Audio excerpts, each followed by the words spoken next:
안녕하세요. 책 읽는 쭈TV입니다. 오늘 소개할 책은 외모에는 반드시 그 사람의 심리가 드러나게 되어 있다 입니다.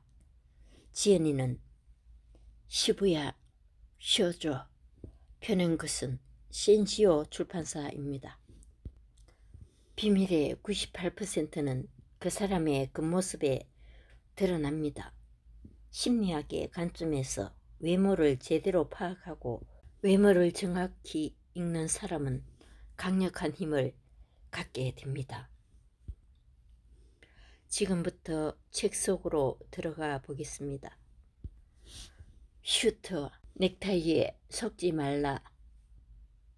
다음은 어떤 심리학 실험의 내용이다. 고급스러운 비즈니스용 슈트를 입고 손에는 서류 가방을 든 한 남자가 횡단보도 앞에 서 있다. 남자는 신호가 파란불로 바뀌기도 전에 성급히 도로로 발을 내딛는다. 다음으로 똑같은 남자가 청바지에 티셔츠 차림을 한 채 같은 방법으로 무단횡단을 한다. 각각의 경우 얼마나 많은 사람들이 이 남자를 따라 길을 건넜을까? 결과부터 말하자면 슈트를 입고 서류 가방을 들었을 때 남자를 따라서 무단 횡단을 하는 사람이 더 많았다. 일반적인 시선으로 봤을 때 격식 있는 복장을 갖춘 사람은 사회적 지위가 높고 능력도 있는 것처럼 비친다. 다시 말해 신뢰할 수 있는 사람이라는 인상을 준다. 그래서 이런 사람도 하는 행동인데 그렇게 나쁘거나 위험하진 않겠지 하는 생각을 순식간으로 하게 된다. 무단횡단 실험에서도 이와 같은 심리가 나타난 것이다. 이처럼 주위 사람들의 행동에 영향을 미치는 힘을 소셜 파워라고 부른다. 외모에서 마음을 읽는 능력. 이 남자가 발휘한 소셜 파워의 근원은 바로 외모다. 나는 사회적 지위가 높고 상당히 능력 있는 사람입니다 라는 코드를 겉모습에 장착하고 주위에 발신함으로써 사람들의 행동을 지배한 것이다. 누군가의 행동이나 말, 복장 등에 담긴 코드는 사람들이 공통적으로 인식할 수 있는 의미를 발신함으로써 의사소통을 돕는다. 이런 코드를 의식적, 무의식적으로 해독하는 것을 디코딩이라고 하는데 이는 우리의 일상에서 끊임없이 일어나는 과정이기도 하다. 소셜 파워가 있는 사람들은 자신의 코드를 능숙하게 다룰 줄 안다. 또한 디코딩 능력도 뛰어난 경우가 흔하다. 바꿔 말하자면 사람의 외모에서 마음을 읽는 능력은 외모로 사람을 움직이는 능력과 연관된다는 이야기다. 링컨에게 수염이 없었다면, 아저씨가 수염을 기르신다면 인상이 훨씬 부드러워 보여서 사람들이 모두 아저씨한테 투표할 거예요. 대통령 선거에 입후보한 링컨은 어느 날 이런 내용의 편지를 한 통 받았다. 편지를 보낸 사람은 그레이스 베델이라는 11살 소녀였다. 링컨은 이 조언을 받아들였고 수염을 기른 모습으로 선거운동에 나섰다. 그 결과 전 부통령인 존 브레켄리지와 민주당의 실력자 스티븐 더글러스 등을 큰 차이로 따돌리고 미국의 제16대 대통령에 취임했다. 링컨이 특유의 수염과 구레나루를 기르기 전의 사진을 보면 우리에게 익숙한 품격 있는 이미지와는 상당히 거리가 있다. 움푹 파인 볼 때문에 뭔가 고집스럽다는 인상을 주며 확실히 안정감이 떨어진다. 실제로 당시 링컨은 깡마르고 볼품없는 외모로 정적들의 공격을 받곤 했다. 남북전쟁에 승리하고 노예 해방을 실현한 위인임에도 그 인물을 평가할 때 수염 하나의 위력을 무시할 수 없다니 외모란 결코 만만하게 볼 것이 아니다. 이처럼 수염은 관록의 이미지를 부여하기 때문에 젊은 나이에 성공한 경영자들 중에는 일부러 수염을 기르는 경우도 종종 있다. 어리다는 이유로 거래처나 경쟁업체가 쉽게 보지 못하도록 수염으로 위험을 표현하는 것이다. 옷차림이 화려한 사람은 성격도 화려하다. 얼굴이나 체형과 달리 스스로 선택할 수 있는 옷차림은 그 사람이 살아가는 방식을 보여준다. 그런 점에서 옷차림은 자신이 어떤 사람인지를 눈에 보이는 형태로 드러내는 도구다. 그렇다면 화려한 옷을 입은 사람은 어떨까? 과감한 원색의 옷이나 크고 독특한 무늬가 있는 옷, 사슬이나 진 같은 장식이 달린 옷을 입은 사람은 그저 튀고 싶어하는 성격일까? 간단히 말하자면 반드시 그렇다고 할 수는 없다. 이 사람의 마음 밑바닥에는 불안감이 자리하고 있다. 자신을 무언가로부터 지키고 싶다는 자기 방어적인 심리에서 그런 옷을 택한 것이다. 경찰관이 입는 제복에도 같은 의미가 있다. 이들의 업무는 기본적으로 위험이 따른다. 언제 총이나 폭력을 맞닥뜨릴지 모른다. 제복은 그런 위험으로부터 지켜주는 갑옷 역할을 한다. 고유한 형식을 갖춘 제복을 입음으로써 불안감에 압도되지 않고 직무를 수행할 수 있는 것이다. 심리학자 피셔는 인간은 알몸일 때 가장 불안감을 느낀다 라고 말했다. 인간이 옷을 입는 중요한 한 가지 이유가 바로 그런 불안을 없애는 것이다. 성공적인 직장 생활과 밥 한 끼의 관계. 직장인의 점심시간, 본능이 살아나는 시간. 회사 동료들과 함께 점심을 먹는 시간은 사무실에서와는 또 다른 모습을 엿볼 수 있는 절호의 기회다. 여럿이 함께 간 식당에서 다들 같은 메뉴를 시켰는데 혼자서만 꿋꿋이 다른 메뉴를 주문한다면 어디서나 제 갈 길을 가는 개인주의 성향이 강하다고 볼 수 있다. 반대로 인원이 적어서 굳이 메뉴를 통일할 필요가 없는데도 나도 같은 걸로 할게 라고 입버릇처럼 말한다면 튀는 것을 싫어하고 자기 주장이 약한 예스맨에 가깝다 할 것이다.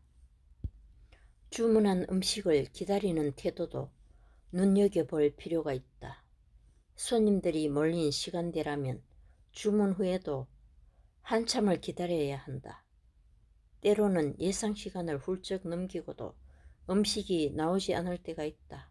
그럴 때 어떤 이들은 젊은 종업원을 향해 버럭 화를 내곤 한다. 지금 장사를 하겠다는 거야? 말겠다는 거야? 너랑은 할 말 없으니까 사장 나오라고 해. 평소 일터에서는 전혀 볼 수 없었던 모습이다. 마치 다른 사람이 된 것만 같다. 데이트를 할 때도 이렇게 돌변하는 사람들이 종종 있는데 대개는 일상에서 억눌린 것이 많을 때 이런 모습이 불쑥 나타난다.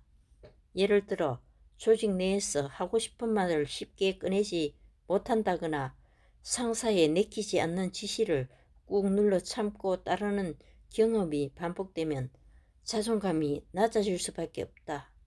타인에게 인정받고 자신을 드러내고자 하는 욕구가 충족되지 못했기에 자신이 갑의 위치가 된 순간에 그 욕구를 표출하는 것이다.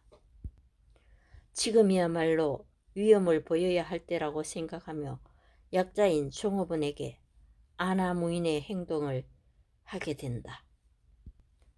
이런 유형의 사람과 적당한 거리를 둘 필요가 있다.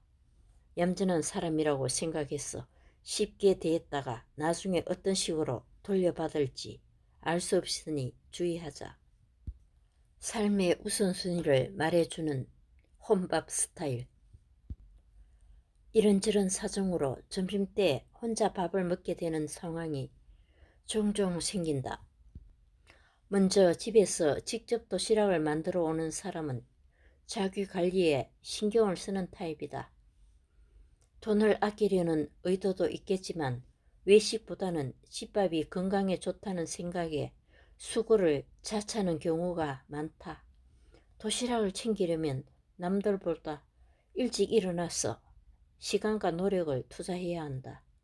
때문에 도시락을 직접 싸는 것은 성실함이 뒷받침되어야 할 수 있는 일이다. 이런 사람은 식사뿐 아니라 운동이나 수면 습관 등 일상의 다양한 측면에서도 자기 관리를 철저히 할 가능성이 크다. 한편 조용한 가게에서 천천히 식사를 하고 싶어하는 사람은 혼자만의 시간을 소중히 여기는 유형이다. 일을 잘하고 싶은 사람들은 혼자만의 시간도 허투루 쓰지 않는다는 말이 있다. 좋아하는 요리를 즐기면서 오후 일정을 준비하거나 다른 계획들을 차분히 점검할 수 있다. 이들은 밀도 높은 시간에 투자하는 것을 아까워하지 않는다. 반대로 패스트푸드점을 즐겨 찾는 사람은 시간을 최대한 활용하고자 하는 경우다.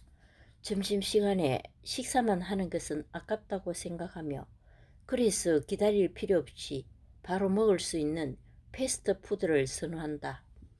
이들에게 식사는 영양 보충의 수단일 뿐이다. 이런 사람들은 업무에 관해서도 합리성과 효율을 추구한다. 사랑은 왜 비극거리는가?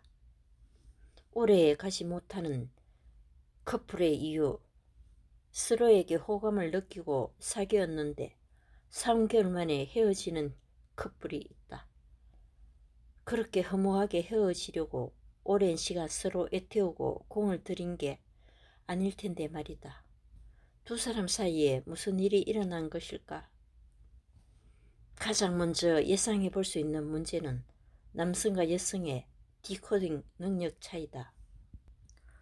오스트레일리아의 심리학자 패트리샤 놀로의 설명에 따르면 관계가 원만하지 않는 커플들은 남성의 디코딩 능력이 현저히 떨어지는 경우가 많다고 한다.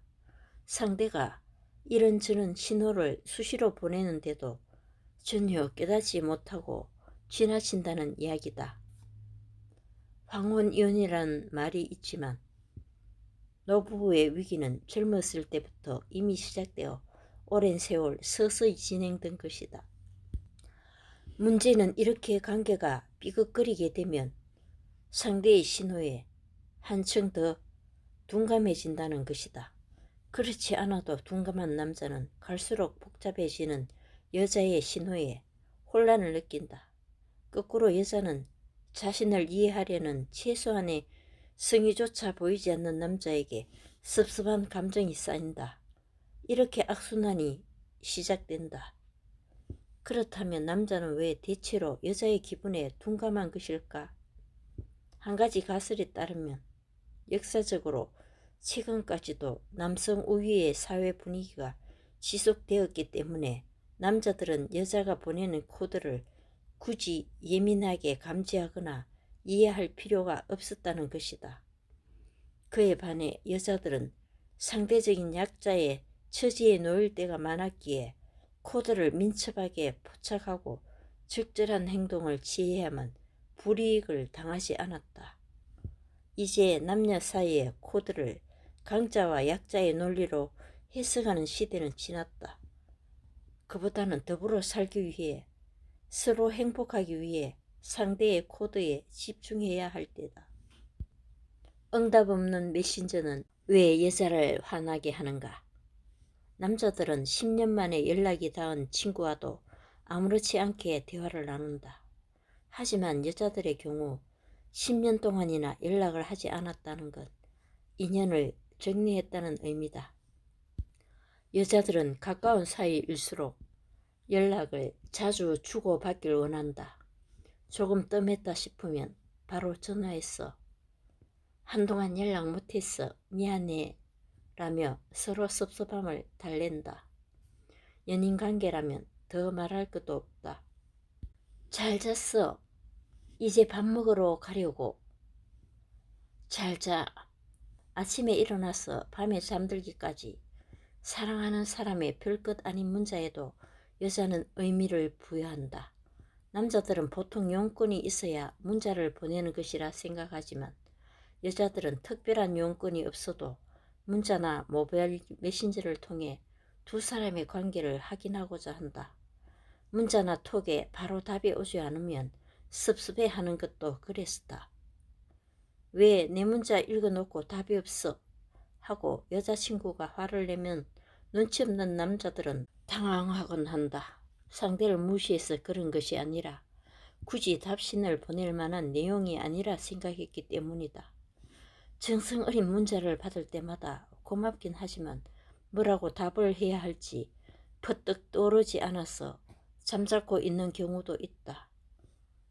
서로 다른 남녀의 코드를 더 섬세하게 배려해야만 사랑을 오래 지킬 수 있는 법이다. 진한 화장의 의미. SNS가 활성화되면서 연예인들이 개인적인 사진을 공개하는 경우가 늘어났다. 여자 연예인의 경우 금방 세수를 한 듯한 맨얼굴 사진이 올라오기도 하는데 화장을 했을 때의 얼굴과 이미지가 너무 달라서 깜짝 놀라는 경우도 있다. 화장을 하면 단순히 더 예뻐 보이는 것을 넘어 연예인으로서 오라를 장착하게 되는 듯하다. 실제로 화장은 용기를 북돋는 효과가 있다.